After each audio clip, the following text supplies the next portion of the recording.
सर्दियों का मौसम है, मार्केट में हर जगह पे हरे मटर दिखाई दे रहे हैं और ऐसे सीज़न में हम हरे मटर की कचौरी ना बनाएं ऐसा तो हो ही नहीं सकता। लेकिन आज हम मैदे से नहीं तो गेहूं के आटे से कचौरी बनाने वाले हैं। ये और भी ज़्यादा टेस्टी और हेल्दी होने वाली है, तो इसलिए मेरे साथ आप रेसिपी एंड तक देखिए और एक भी स्टेप इसकी मिस मत कीजिए। तो चलिए शुरू करते हैं। सबसे पहले मैंने 250 ग्राम मटर के दाने ले लिए हैं। ये ताज़े हरे मटर के दाने हैं, अभी अभी मैंने इसे छील लिया है। अब एक कढ़ाई में हमें आधा चम्मच घी डालना है। आप घी की जगह तेल भी यूज़ कर सकते हैं। फिर उसमें वो मटर डालकर हमें मटर को अच्छी तरह से भून लेना है। ये मटर को हम इसलिए भून रहे हैं क्योंकि इसका जो हम स्टफिंग बनाने वाले हैं इसे हम फ्रीजर में स्टोर करके भी रखने वाले हैं। इस मटर के दाने को अगर इस तरह से पहले भून लिया जाए तो उसका स्वाद और भी ज़्यादा बढ़ जाता है और हमारी कचौरियाँ और भी ज़्यादा टेस्टी बनेंगी। तो चलिए, गैस को मैंने बंद कर दिया है। 3 से 4 मिनट तक के मैंने दानों को भून लिया था। अब मैंने एक प्लेट में हरा धनिया और कुछ पुदीने के पत्ते ले लिए हैं। 4 से 5 मैंने हरी मिर्च ले ली है। एक 10 से 12 मैंने लहसुन की कलियाँ ले ली है छील कर, और अदरक को मैंने इस तरह से काट कर छील लिया है। करीब 1 से 1.5 इंच मैंने अदरक लिया था। ये सारी चीज़ें मैंने अब ले ली है। इसे मैं एक मिक्सर के जार में डाल रही हूँ और उसको दरदरा सा पीस लेने वाली हूँ। पुदीने से और अदरक लहसुन से हमारे स्टफिंग का टेस्ट और भी ज़्यादा बढ़ने वाला है। देखिए, इस तरह से मैंने दरदरा सा पीस लिया है। अब उसी में हमें वो मटर के दाने जो हमने भून लिए थे वो भी मिला देना है और उसको भी उसी के साथ एक बार पीस लेना है। इसे भी हमें फाइन पेस्ट नहीं करना है, बहुत ही दरदरा सा ऐसे पीसना है।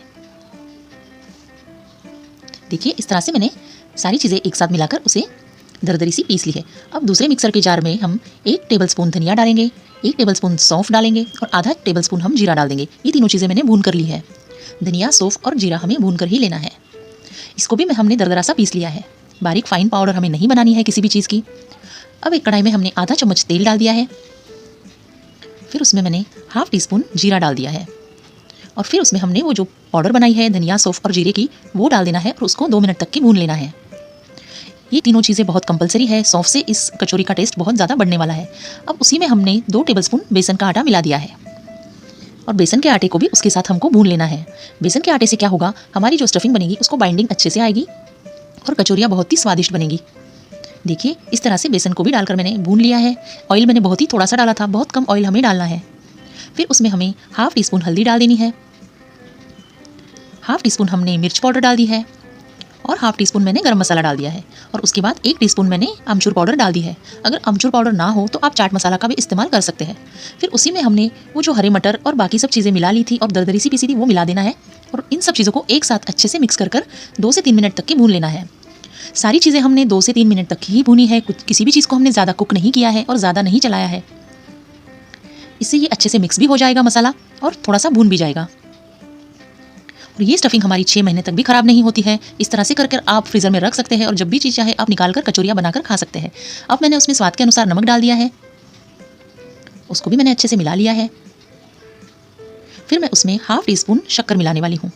शक्कर से क्या होगा, हमारे मटर में अगर मिठास कम हो तो वो मिठास शक्कर बैलेंस कर देगा और हमें ऐसा फील होगा कि मटर के दाने बहुत ही मीठे हैं, इसलिए शक्कर मिलाना ज़रूरी है। अब ये स्टफिंग सारा ठंडा हो गया है। इसमें मैंने फिर से ऊपर से थोड़ा सा हरा धनिया मिलाया है ताकि और भी ज़्यादा टेस्टी लगने वाला है। फिर उसमें मैंने आधा नींबू निचोड़ दिया है।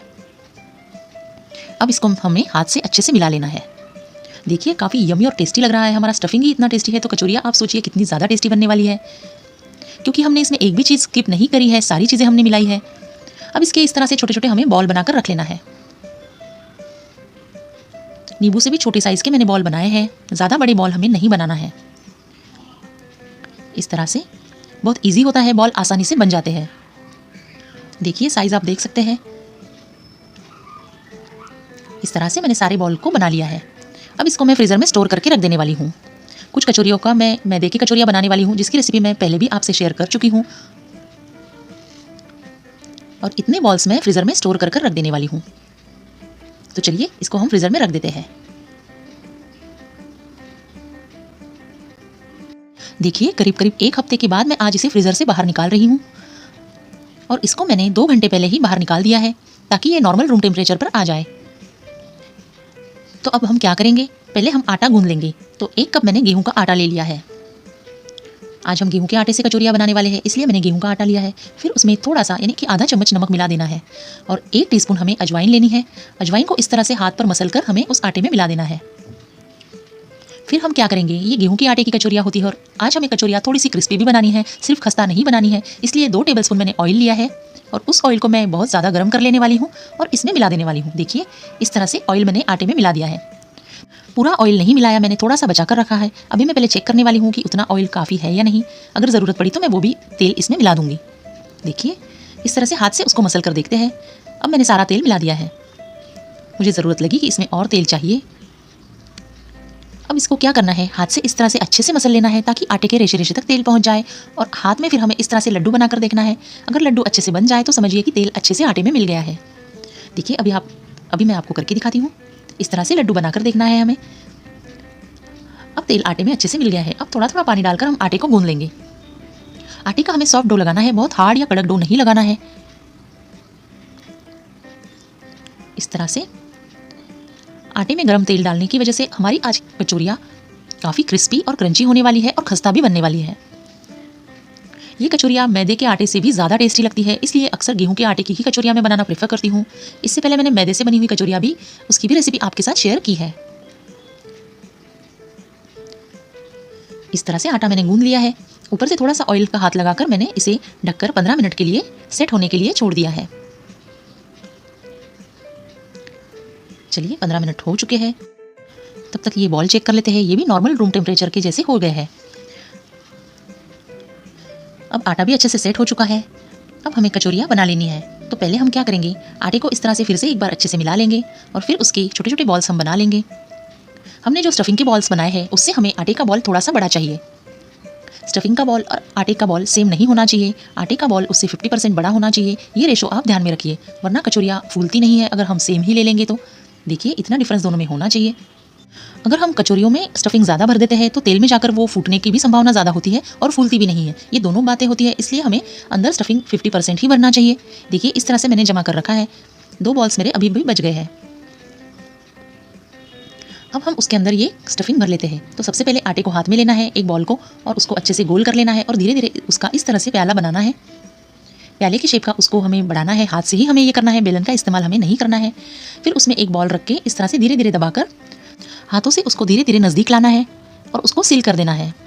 देखिए इस तरह से आप उसको पकड़ सकते हैं। बस फिर उसको नज़दीक लाना है और उसका मुंह इस तरह से बंद कर देना है। बहुत ही आसान है ये। इस तरह से हम उसको सील कर देंगे। ऊपर जो ये एक्स्ट्रा का आटा आया है इसे आप निकाल कर भी रख सकते हैं या वहीं पर उसको दबा सकते हैं। मैंने उसको आज वहीं पर दबा दिया है। देखिए इस तरह से हम उसको वहीं पर एडजस्ट कर सकते हैं। इसको हम साइड में रख देंगे। एक और बनाकर दिखाती हूँ मैं आपको।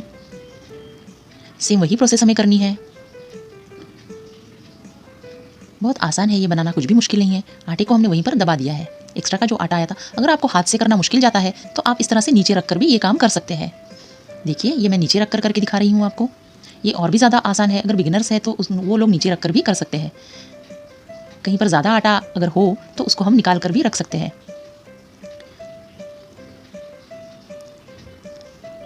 इस तरह से सारी कचौरियों में मैंने स्टफिंग भर लिया है।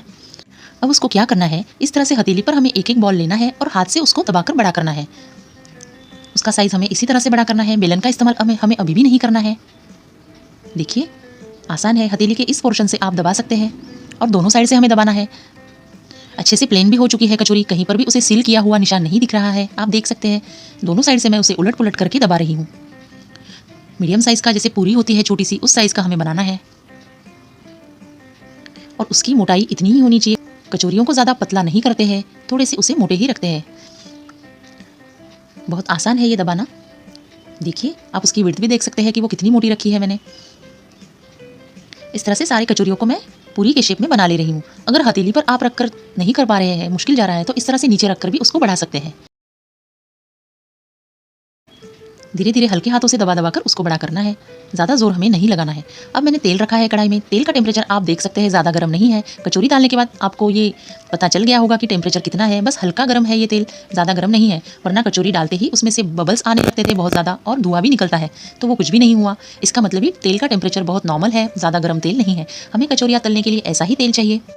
अब कचौरियाँ तेल में डालने के बाद उसको छूना नहीं है। 5 मिनट तक के उसको वैसे ही तेल में रहने देना है। 5 मिनट के बाद वो खुद अपने आप ही तैर कर ऊपर सतह पे आ जाती है। वो थोड़ी हल्की हो जाती है और खुद ही ऊपर उठ जाती है। फिर उसके बाद चम्मच से हल्के हल्के हाथों से धीरे धीरे से उसके ऊपर हमें तेल डालना है।